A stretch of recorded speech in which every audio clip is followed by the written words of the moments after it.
Lingy, you said you'd been cheated on. Did you forgive your partner? Of course not lah. You crazy? I made him call his mother in front of me, tell her what he did. And I lied to him. I said, you call your mother, confess to her, then I'll forgive you ah. So he called his mother, confessed, and then I say, okay, great. And now we break up. Yeah, if you're watching this, that's what I'm talking about lah. So today the topic is, can a relationship survive and heal after cheating? Now, before we get started, I just want to ask, have any of you guys been cheated on, or have you guys cheated? Negative. Nah, not that I know of. I have been cheated on before. Okay, so I've been cheated on as well. So half of the people here, I think it's quite personal for us when it comes to this topic. And with that, I think the timer is on. We will start. Now, the basis of our argument is that a relationship can heal and survive if several conditions are met. We are not arguing about the morality of cheating, whether we should or shouldn't cheat, but it can survive after cheating. Now, cheating or infidelity is really just a breach of trust. This can happen in a relationship quite frequently in other ways, such as lying, manipulating, and inconsistent or a lack of communication, not being fully committed, coalitions against your partner, withdrawal of sexual interest, and disrespect. And there are many ways to rebuild trust in a relationship, which is fundamentally what you're looking to do when your partner cheats on you. Now, a fun fact is that the top reason for divorce cited by females is unreasonable behavior of a spouse, and by males, having lived apart or separated for 3 years or more. So you can see the top reason for divorce isn't infidelity, although it may be one of the top, it isn't the top. Now, not discounting the fact that it is very heartbreaking and painful to be cheated on, it also speaks of the morals and values that an individual has when they choose to cheat, but people do grow and change and learn from their mistakes. Ultimately, based on the boundaries that you've set, and studies show that couples who make a genuine commitment to honesty, towards the slow process of rebuilding trust, towards forgiveness, and those willing to solicit ongoing professional help have a much higher chance of forging a satisfying marriage. And in some cases, couples have stated that over time, they experience even greater levels of satisfaction and happiness because of their new commitment to building intimacy and understanding. Of course, I'm not saying if things are going not too well with your partner, go cheat on them so you can build a better one lah. But I'm just saying it can recover and become even better. Now, study of infidelity and behavioral couple therapy that studied relationship outcomes over 5 years following therapy showed that infidelity couples who remain married did not differ in marital stability or relationship satisfaction from non-infidelity couples, and couples who remain married reported an increase in relationship satisfaction over time, regardless of infidelity status. And with that being said, with couples therapy, between 60% to 75% of marriages can survive. And also, there are different degrees of cheating, and what constitutes as cheating is highly dependent on a person's boundaries. For example, there are forms of micro-cheating nowadays, and also watching porn is considered a form of cheating by some people. Now, what one partner may perceive as infidelity might be just as much as a violation for something else to another partner. So what I'm saying is that relationships are more likely to survive when the form of cheating is considered lower. Okay, your turn, Kai. She really cover everything and she really go home. Yeah. But I think from my standpoint, right, it's just that to sum it all up, like there's an overlying problem when it comes to cheating. And as long as both parties, I take the time to really resolve the issue and I really put in the effort to, right, I don't see why it cannot be overcome. Even though, right, some might argue that the relationship might not be able to go back to normal as fast as you would expect, right? But I think it takes time. And I think also the argument that we have is that maybe some people have different boundaries. Let's say your partner doesn't perceive it as cheating. To him, it's just flirting. It's harmless. I'm not doing anything. I'm not acting on it. So for him, he's not cheating, but you find it cheating. So maybe it's a lack of communication there. Right. Right. So then do we classify it as cheating? And I feel like in this case, the relationship, the chances of it surviving and healing from that is actually very strong because all you need is just a discussion. Right. It's like, what's your comfort level? Like mine is, like, this is where I draw the line. Yes. Right. It's all about communication per se. Yeah. As long as both parties are okay to like work it out and talk, it's nothing you can't overcome. Right. And making mistakes is very part of human nature. I think it is very arrogant to say that, like I've never once f***ed up in a relationship. Because we all make mistakes and we have reached the trust of our partners in very different ways. Maybe it's not cheating, but in other areas. The key point is just to have the determination to rebuild that trust if we do breach it. Okay, I think it's quite interesting how the other team brought out a lot of like statistics and a lot of technicalities. So it feels like we are working on a technicality here. So can a relationship heal or survive through cheating? Can it? Okay, let's say today we can. But how do you define survive? Is it the same as before? Is it stronger, like you mentioned, that you can form a stronger bond because you guys work through this hardship together? And then how long do they have to continue this relationship for, or this marriage for it to count as, successfully survived the cheating episode? If you say like, oh, my statistics show that after 5 years, they did well.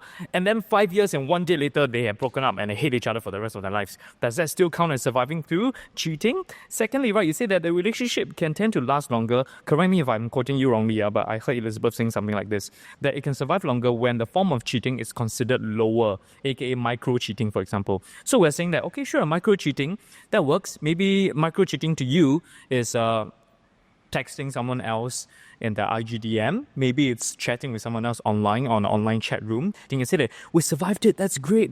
But then again, you also say that micro cheating, it varies from definition from person to person. So can I say that, for example, today, I'm in a relationship with Ling Yi. Okay. And then I went online to go and chat with someone, and to her, that's considered cheating, right? It's bad. And then I stopped texting that person online, and she says, there you have it. We survived. We have done better. But to me, I didn't even do anything wrong. So are we still on the same page in the first place? Okay?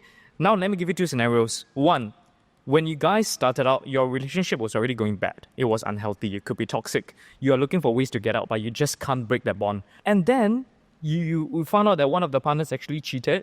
And then you're like, okay, good. There's a reason for me. But what if it's the second way, which is that the relationship was actually healthy, was pretty good to begin with.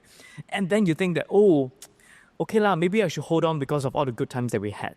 But then you will somehow be reminded each and every time you look at your partner that, hey, this person cheated on me with someone else, and all the good memories we had are just tainted memories. And from now on, everything that we do is going to be somewhat tainted by that particular action as well. So imagine your partner cheated on you in your own house, on your own bed, and every time you go home to sleep and you think like, some other person was lying here having the time of that person's life with my partner, right? So I think that is something for you to consider. Okay. My turn. Okay. Yes. I have 2 points. Yeah. My first point, easy. Let me start with the question. Do you have an ex? Do you have an ex? Yeah. Do you have an ex? Yes. The reason that all of us have ex and more than one ex, and most of us broke up for a reason, right? Whether cheating or not, right? Means that most relationships don't survive in the first place. So if relationship by nature, most of them, don't survive, will end up in the death of the relationship. What makes you think that cheating, which is a devastating experience, wouldn't make the chance of a relationship to survive slimmer? So my big point is relationship don't survive in the first place. Yeah. So statistically speaking, I think we have a very strong point there. Second point is from the aspect of economics. Yeah. So why people stay in relationship when there is a mistake or conflict in the past is because of this thing called sunk cost fallacy. Mm-hmm. You stay in a relationship when something wrong is happening, but you chose to stay inside because you have invested a lot of things in this relationship: love, time spent together, house, kids, social status, social circle. All these are sunk costs. You chose not to get out of the relationship because of the pressure from the society. 50 years ago, maybe you will be judged by being single, or you'll be judged being a divorcee. But with today's day and age, our society is less judgmental. So with a less judgmental society and online dating apps, which means easier for you to find a new partner, with all these external factors, human will spend less effort in trying to fix existing broken relationship. So when we are less motivated in fixing something, it's less likely for us to fix it. So in that logic, relationship survival rate is much lower. And I think the chance of a relationship surviving cheating, which once again mentioned by Zeliang there, is a devastating, trust-broken action, quite a big deal breaker, right? There's no reason for the relationship to survive. So with that 2 points, I think from a statistic point of view and from the great grand scheme of economics, I think relationships can't recover from cheating. All right.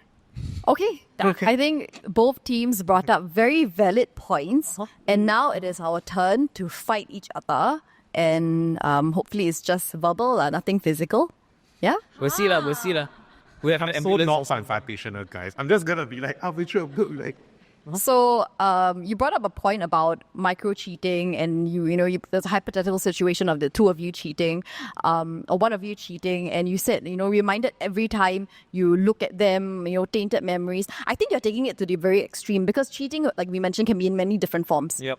Right? Obviously, you pick the worst situation, which is hardest to get over, but in most cases, cheating actually, I think, would take place outside of your house. Most people don't have the audacity to bring the partner into the house. I mean, some people do, but in other cases where cheating is more like they sleep outside, or maybe it's a one-night stand, or even micro-cheating where they look at porn or whatsoever, which someone considers cheating, the other person doesn't. Like we mentioned, this is all from a lack of communication. So at the start of, I think, a relationship, you guys should discuss what you consider as cheating, what you don't. Because one person might be like, oh, it's just harmless flirting, it's not cheating. Another person might disagree, it's a breach of my trust. So I feel that really boils down to, I wouldn't say it's a breach of trust in the end, even though one person does consider it as cheating. And if my partner were to say, hey, you cheated on me because you did something that it's against my boundaries, I would be like, hey, I'm sorry, I didn't see it as cheating, but I understand it from now on. When moving forward, So if that's the scenario that happens to you today, your partner, comes to you and say that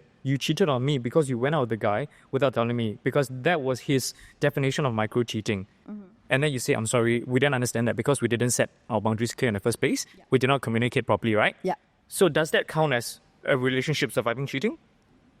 I think at this point, it is agree to disagree, right? Because I cannot force you to say, no, it is not cheating. And you cannot force me to say, I cheated. Because we just have different points of views. Going to link back to the main topic of, can I survive cheating if you can't So even it is define on the other person who feels as though I've cheated, to want to work through it. If he says that this is cheating, then, and I apologize, I explain my point of view, he has every right to say, you know what, I'm not okay with this and I want to walk away. But if he chooses to say, okay, you know what, I see your point of view and let's work it out, then by all means, then I think that would qualify as surviving and healing from that. So you have to kind of establish the point that you agree to a certain extent, agree to disagree that it was cheating.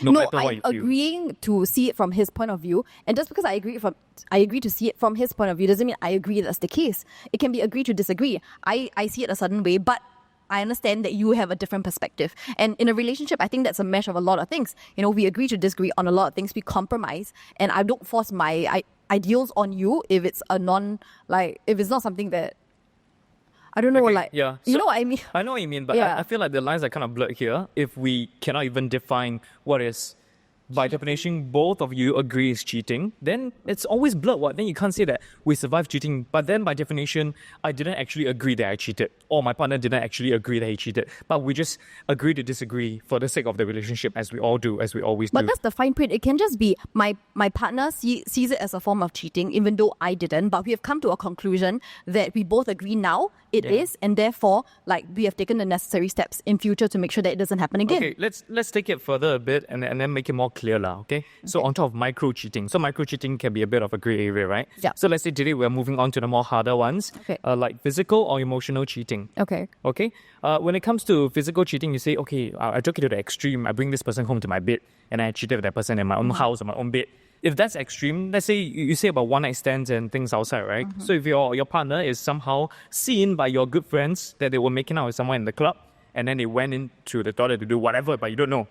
Okay, that's still considered cheating, right? Yes. Because you did see them making out lah. I think everyone will agree that it's going to be physical cheating. Okay. And then from there on, you're going to think about every time that your partner goes to the club, your partner goes out or on a normal dinner party, that your partner has this tendency, this very small chance that your partner is going to make out with someone, but it's never zero. The odds are never zero. The odds are never zero for anyone that you date, whether or not they have a history of cheating. Are increasing exponentially because they already done this already. It doesn't increase exponentially. The risk is still there. It just might be higher than someone else, but the risk is never zero. Okay, so let's say today I'm someone who have never driven my car into a pole before versus someone else beside me who has driven a car into a bloody pole before. Okay. Who is statistically speaking more likely to drive the car into a pole again? Maybe it's you because the other person is more cautious now after making a mistake. Who are you to say? I mean, it's true because I have a tendency, for example, to choke on pills when I'm swallowing it. Okay. And now because of that, I'm very, very cautious when it comes to swallowing pills. I make sure I take an extra big gulp of water. I make sure I hold my breath. There are a lot of steps I take. So your even your partner is example, more cautious when it comes to preventing you from finding out that they're cheating now. oh my gosh, that's such a good point. Yeah. So your partner knows that, hey, since I already caught once, right? I'll make sure I take extra steps, extra precaution to not be caught ever again. Yes, I agree. There are some scumbags like that. But our argument is that several conditions, if met, a relationship can heal and survive. So some of these conditions, like we've mentioned, you need to go for therapy, ongoing therapy, seek professional help. You have to be really regretful, you have to be really apologetic, and you must really want to make it work with your partner. There needs to be forgiveness from another person for the one being cheated on. So if these conditions are met, then moving forward, they can heal and they can survive cheating. Obviously, like the one you mentioned, if the person just takes extra steps to cheat furthermore, then the relationship is doomed. And we're not saying that all relationships will survive. We're saying a relationship can survive. Okay, but there's a loophole in that statement because you're saying relationship can heal if all the requirements are met. That's 100% idealistic scenario, right? In 100% idealistic scenario, cheating would never happen in the first place in a perfect relationship. So there you go, lah. I don't think that definition is fair enough. But no relationships are perfect. Every relationship has its flaws. And that being said, it takes a lot of communication. Like what we mentioned in the first point, what I consider as cheating, maybe Kai doesn't consider as cheating. So it's down to the both of us to figure it out along the way. Because even if we do get together at the very start of the relationship on day 0 and talk about, hey, what I consider as cheating, it's not possible for us to cover every single point. There are so many instances where I may consider cheating where he may not, or, vice versa. I agree. So it's an ongoing process. But today, our topic is, can relationships survive after cheating? I believe that our definition here for cheating is quite clear, which is one party does something knowingly it's hurting another party and get caught. That's the definition. So we're not working on a technicality of like, oh, I can't decide if it's cheating, my partner can't decide, we can't agree on this. We already decided. Yeah. This is something that you both already decided on, and then we consider it cheating. Okay, let's set a definition as that you, like Ling Yi say, right, you know that by you doing this, you are cheating. You know damn well in your heart. And you know it's going to hurt your partner, you do it anyway. And then let's see whether the relationship can heal or survive through this. So we talk about meeting all your prerequisites. Let's go through all this therapy and stuff. Yes, but studies have shown that once those conditions are met, 60 to 75% of all infidelity cases that seek professional help do survive. Then if we talk about stats, then cheating is also the one of the top reasons for couples to break up. And stats also show that couples who have gotten back together after cheating, there's a tendency for them to break up as well. So, yeah. I think there's a lot of stats out there. Stats supports both arguments. Yeah. I agree. So our point is that there are people out there who cheat, they learn from that, and they never cheat again, and the relationship can heal from that. So today, let's say your partner, I hope that this doesn't actually happen. Okay. Let's say your partner cheats on you. Okay. And then you suggest to your partner, let's go through couples therapy, let's communicate. Okay, would you full-heartedly trust your partner moving forward? Like, for example, let me give you a scenario. Your partner cheated, and the way that you found out was by chance you saw on his phone, like it just popped up, the message popped up, and you saw some photos that you didn't want to see or whatever text they didn't want to see, but it was by chance. You are not the kind to pry into his phone to look at his personal information, but just by chance it happens. And then your partner cheated by going on a date with this girl for multiple months at a time. Okay? And maybe it was more than one girl. And so moving on, you guys go for therapy. Your partner is like, I open my heart to you. I hope we trust each other. And then next time, he says like, I'm just going to go out and, go fishing with my boys. And then you're at home and the iPad is connected to his phone so that the message pop up. Then you see something, but you're like, I shouldn't see. Would you actually want to see again? Because you're curious that, hey, how come the message pop-up doesn't look like his bro's name? It looks like the girl's name. Your hypothetical situation has happened to me. It's not hypothetical for me. I'm sorry. It happened exactly. I was out with my ex-partner. His phone buzzed so many times, I saw it was his ex-girlfriend. And I don't snoop. I've never looked at his messages. But then I said, can I please look at your phone? I just want to see the conversation between the two of you. I realized for months, even before we got together, they were texting. And she was sending photos of herself in bed, and saying stuff like, Bibi, I miss you. Bibi, when you gonna come over? Do you miss me too? And very degrading things like, oh, you're dating Elizabeth, Boone or Bane. Like, are you still f***ing her? Like, when are you going to be done with her? Shit like that. And he would never once tell her off. He would entertain it even. And when I caught him there, the relationship didn't end.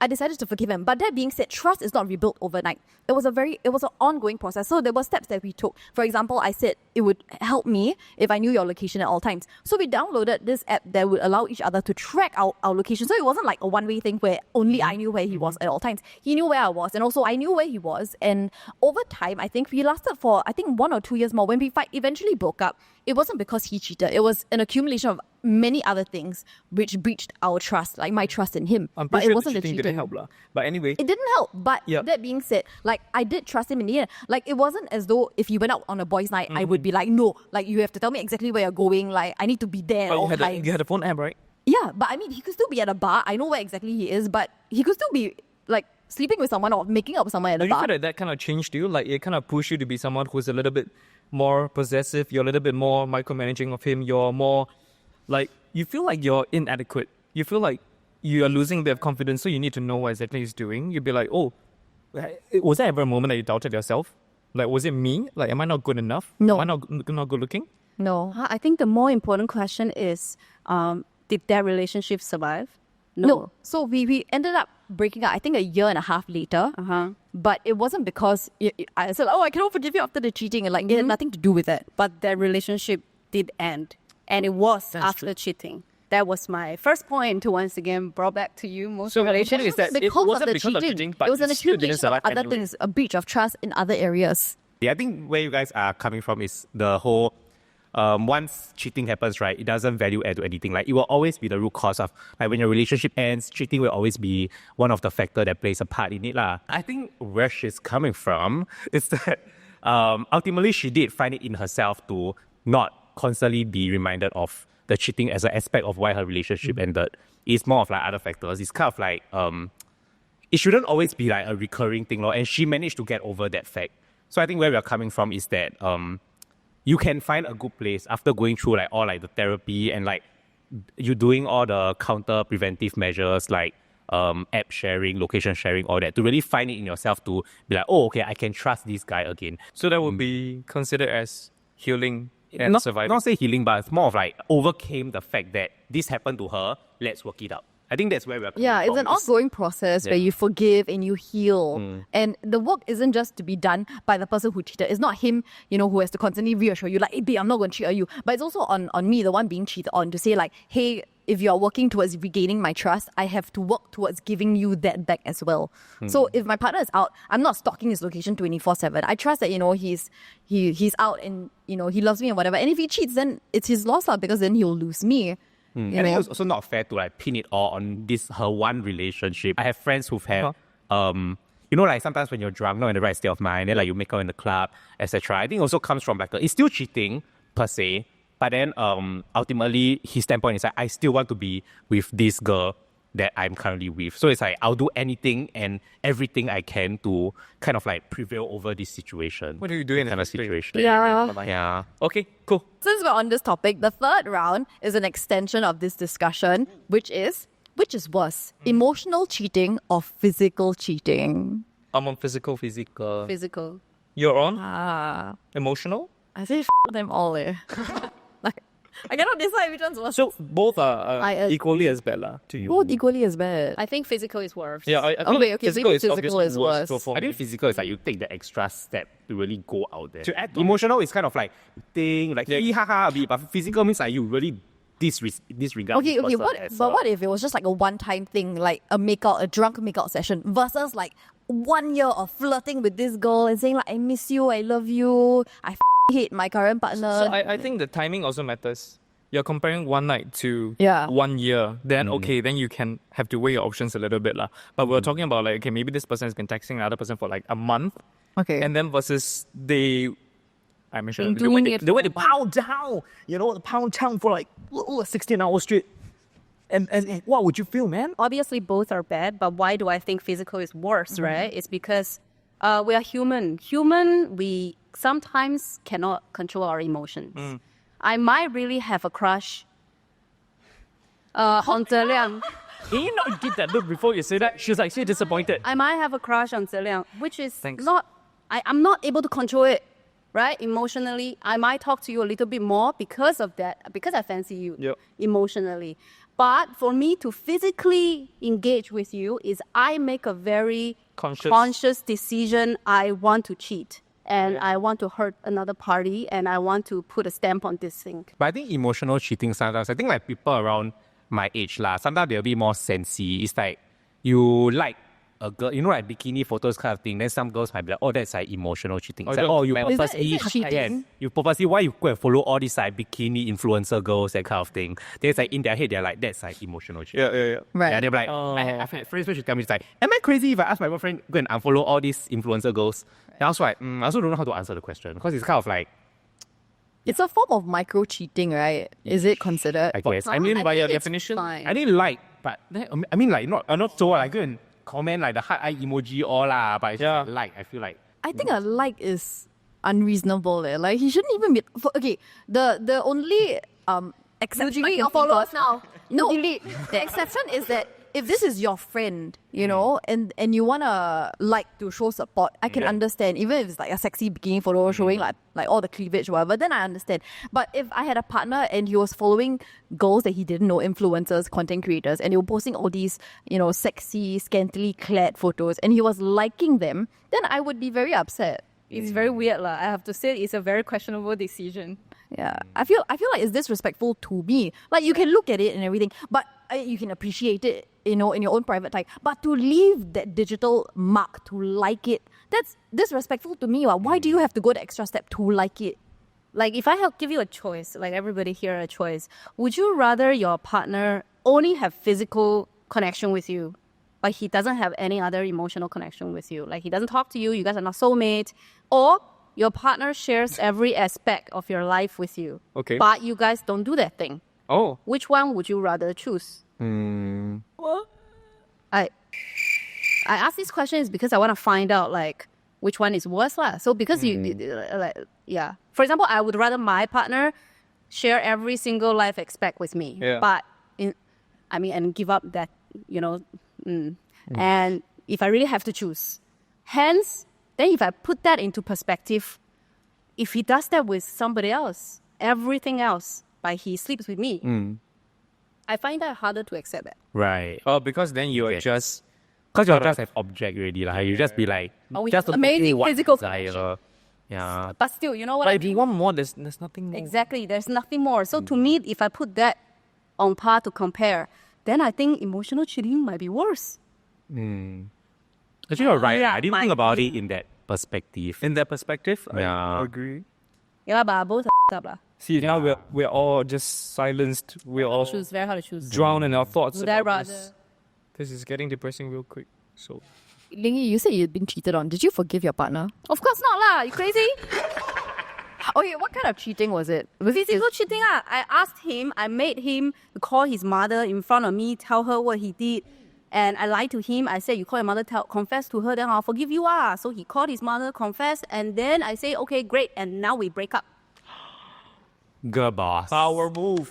So yeah, if you're watching this, but the one I'm talking about lah. How do you find out? I'm very curious. My friends about find- told me. They found out because he's uni lah. So I guess he was messing around with His other sleep, uni mates. Yeah. Like hopping from dom to dom, that kind. Wait, you said you need mates. So plural, there were many girls. Yeah, there were many girls. Maybe more than two lah. More than two that I know of.